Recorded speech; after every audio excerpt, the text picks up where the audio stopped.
falar sobre um livro que li. Trata-se da grande obra de um grande cientista intitulada A Origem das Espécies, de Charles Darwin.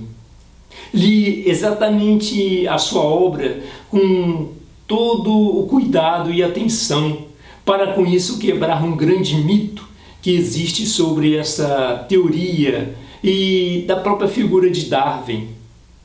Praticamente todas as pessoas em que eu vou vir a citar Darwin ou algo como a teoria da evolução e que porventura já leram alguma coisa a respeito, de imediato elas exclamam: "Ah, aquela teoria do homem vindo do macaco". Pessoas que têm um pouco estudo, eu ainda compreendo, mas infelizmente todas as pessoas com um curso superior que eu já tive contato esboçam a mesma ideia. Sabemos que atualmente vivemos aqui no Brasil uma verdadeira catástrofe educacional sem precedentes, difícil até de se reverter. E uma das áreas que foi junto a essa catástrofe foi a ciência. A ciência em seus conceitos elementares. Existe até um rótulo específico para essa área, que é o analfabetismo científico. Eu não sei o porquê a teoria da evolução ficou na memória de algumas pessoas com aquela coisa do homem macaco. Isso vem de longas datas. Acredito que influências de vários programas humorísticos na televisão colaborou também para isso. Somado, claro, à falta de leitura do povo, né? Eu li com todo o cuidado a grande obra de Charles Darwin e afirmo a vocês que nenhuma página, nenhum parágrafo de sua obra ele menciona tal idiotice. A teoria da evolução mostrou como as espécies se desenvolveram. A base dessa teoria é a seleção natural das espécies. Explica como estruturas simples se tornaram seres complexos ao longo de milhões de anos, enfrentando os desafios da sobrevivência. As raras pessoas que sabem um pouco sobre Charles Darwin associam ele às Ilhas Galápagos, como se ele tivesse saído da Inglaterra e ido direto às ilhas e feito as pesquisas apenas lá. Essas raras pessoas também têm uma ideia deturpada da viagem, achando que ele fez um cruzeiro maravilhoso, com muita mordomia. Eu descobri que a sua ida nessa viagem poderia jamais ter ocorrido, devido à grande quantidade de obstáculos que ele encontrou.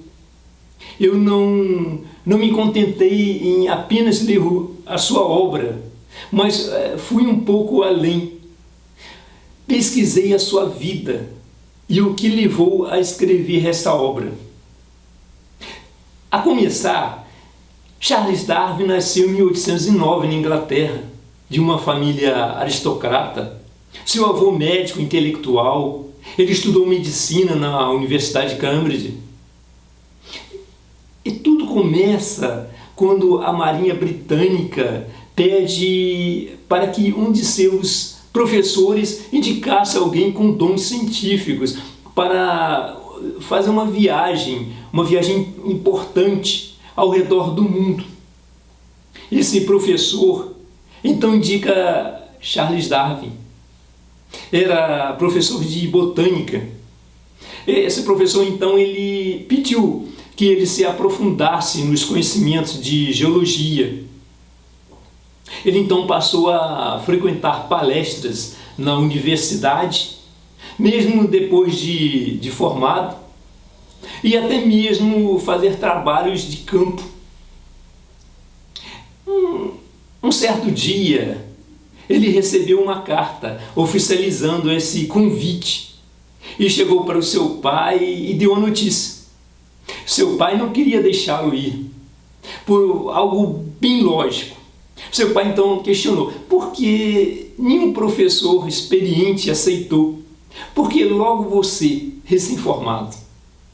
Ou seja, o nosso velho ditado popular, né? Laranja madura na beira da estrada, ou ela está bichada ou tem marimbondo no pé. Aí já começa o primeiro obstáculo. Então ele pediu ao pai para ter uma segunda opinião, a opinião de um tio. O que mais ele diz? Oh, muitas coisas sobre um assunto ao qual chama de sua viagem de descoberta. Acho uma bobagem. Não é bobagem, tio Joss. É uma oportunidade divina de conhecer a América do Sul, a Austrália, as ilhas do Pacífico, o mundo. É o meu grande sonho. Então deve ir, Charles. Claro que deve. A Marinha não pagará os meus gastos. E sem o apoio do meu pai... Seu pai diz que se eu discordar dele, quer que você siga meu conselho. Aconselho aí, papai. Sim, papai. Parece uma boa ideia, mas eu conheço meu cunhado. Terá de ter bons argumentos. Eu nasci para isso. Eu sinto isso. Eu sei, tio. Resolvido então esse primeiro obstáculo, ele viaja até a cidade portuária, que ficava a cerca de uns 400 quilômetros de distância de onde ele morava, né? E foi apresentado ao capitão Fitzroy. O navio que ele irá fazer a expedição era um veleiro que se chamava Beagle. O Darwin, nessa época, tinha uns 22 anos. Estando no navio, ele descobre algumas coisas que lhe dá vontade de desistir dessa viagem. Ele descobre que esse navio já havia tentado essa viagem e se perdido no sul da América do Sul, em um lugar chamado Punta Arenas. E os marinheiros ficaram sem o que comer. Alguns morreram de escorbuto. E o capitão do navio, que se chamava Stokes, não conseguiu contornar aquela situação e se suicidou. Se suicidou em sua cabine, exatamente a cabine que Darwin ficaria. Mas agora era tarde para desistir, afinal de contas, quem está na chuva é para se molhar. Parece que Darwin tinha algum relacionamento amoroso com uma vizinha que se chamava Fanny. E quando a Fanny soube que ele iria fazer essa viagem, ela rompeu o seu noivado e viajou atrás dele. Vai até lá, a cidade portuária. Mas ela acaba entrando em um navio errado e não acha ele. Então deixou um recado se ele poderia entrar em contato com ela, pois ela estaria em uma cidade próxima. Mas também esse encontro nunca ocorreu. Se caso Fanny tivesse encontrado com ele, talvez ele tivesse desistido dessa viagem.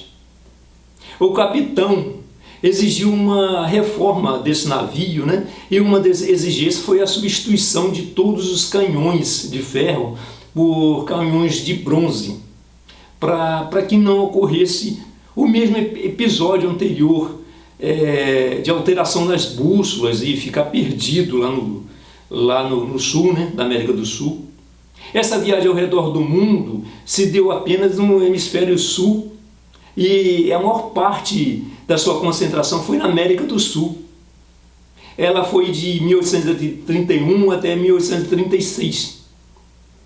A Inglaterra, nesta época, estava investindo nessa expedição não apenas pela exploração científica, mas pelo lado econômico e político.